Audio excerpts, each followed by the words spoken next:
So if you're seeing tears or you're seeing resistance, ask them what's happening, what's going on, right? Is it the platform? Is it that you don't know how to use? Because this comes up a lot with my students, my clients, that they just think that I don't know how to work it, it keeps blipping in and off, I pressed the wrong thing, the whole test went blank, I had to start over, Auntie, I don't want to start over, and that's just a source of frustration.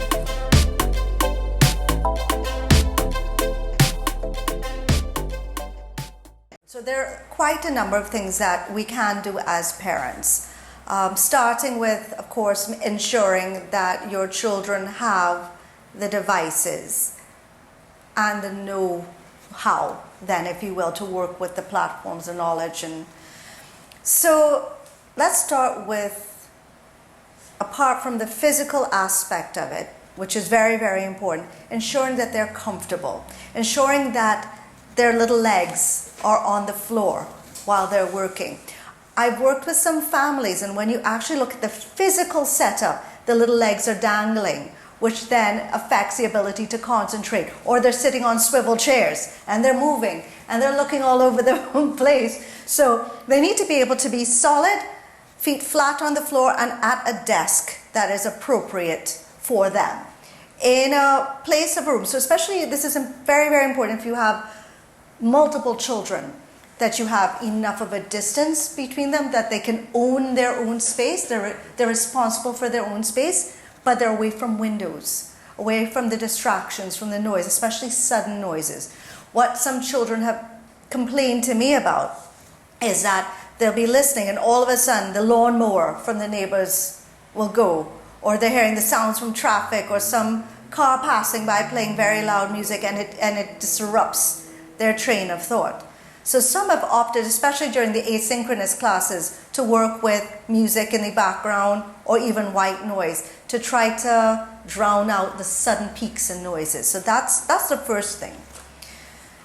Establish your routine. Try to mimic it to follow the school as best as possible.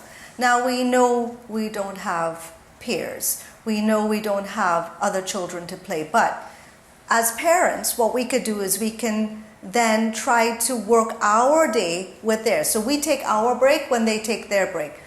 We minimize the screens.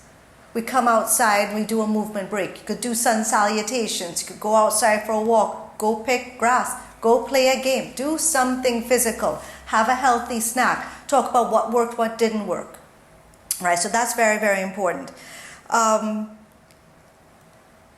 If you find that there is resistance, the most important thing is to find out why. Don't take the behavior for what it is. Oh, Johnny's being difficult, or Abby doesn't want to do this. You're taking this for what it is. You're really getting beneath that and using their behavior as a communication device.